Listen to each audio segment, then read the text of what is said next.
iyo migwi ihabwa indaro, ihabwa ivyo kurya, ihabwa amabiro bakoreramwo, ihabwa amahera n'igihugu bicayemo naho mu Rwanda. Perezida w'u Burundi Evariste Ndayishimiye yatangaje amagambo atakiriwe neza na leta y'u Rwanda. Aya magambo akaba yayatangaje ubwo yari mu kiganiro n'abanyamakuru, aho yakomoje mu kiganiro yabazwaga akomoza ku mutwe wa M23 ndetse n'u Rwanda. Perezida w'u Burundi Ndayishimiye yashinje u Rwanda gufasha umutwe wa Red Tabara. Red Tabara akaba ari umutwe utavuga rumwe na leta ye. Evariste Ndayishimiye yatangaje ko uyu mutwe ufashwa n'u Rwanda, ati intwaro n'ibyo bakenera byose babihabwa na leta y'u Rwanda. Aya magambo akaba yatangaje ubwo yari mu gace ka Cankuzo gaherereye mu majyepfo y'u Burundi, aho yari mu masengesho n'umuryango we.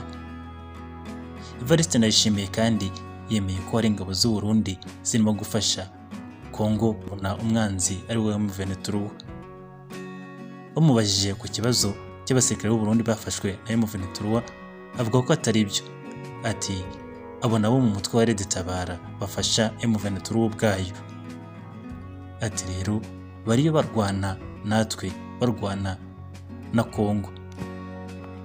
U Rwanda mu gusubiza kuri aya magambo yatangajwe na Evariste Ndayishimiye rwavuze ko rwamaganye ibyavuzwe n'uyu mugabo ari Evariste Ndayishimiye, umukuru w'igihugu cy'u Burundi. Ruvuga ko rudafasha umutwe wa Red Tabara ndetse ko nta n'umutwe urwanya leta y'u Burundi rufasha. Ati ahubwo niba hari n'ikibazo ibihugu byakanyujwe mu nzira za politiki, inzira za demokarasi zikaganirwaho.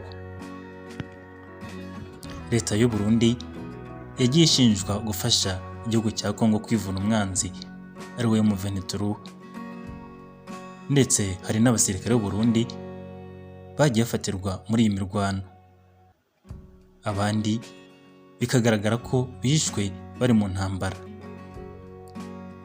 Kugeza ubu nta kintu Ndayishimiye yari yakabitangajeho, ariko yabyemereye ku mugaragaro ko leta y'u Burundi irimo gufasha umuturanyi wayo Kongo kwivuna umwanzi ari we M23.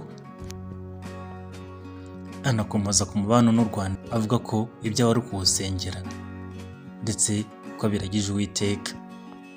U Burundi n'u Rwanda byagiye bitagirana umubano mwiza, cyane cyane ku butegetsi bwa Jirije Evariste Ndayishimiye bwa Pierre Nkurunziza, ndetse no kugeza kuri ubutegetsi bwa Evariste Ndayishimiye.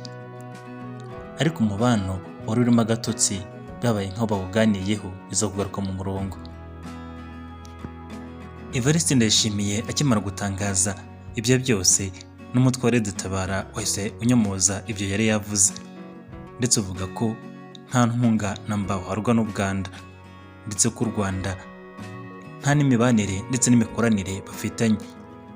Ati umutwe wacu wirwanaho ubwawo, ndetse nahuriye n'u Rwanda nta n'imikoranire bafitanye. Umubano w'u Rwanda wagiye utamera neza mu bihe bitandukanye, cyane cyane guhera ku butegetsi bwa Pierre Nkurunziza no kugeza ku butegetsi bwa Evariste Ndayishimiye. Ariko mu minsi yashize habayeho kuganira ndetse no gukemura ibibazo bari bafitanye. Ibyo bituma imipaka ifungurwa ndetse n'imihahiranire imwe n'imwe itangira kugerwaho.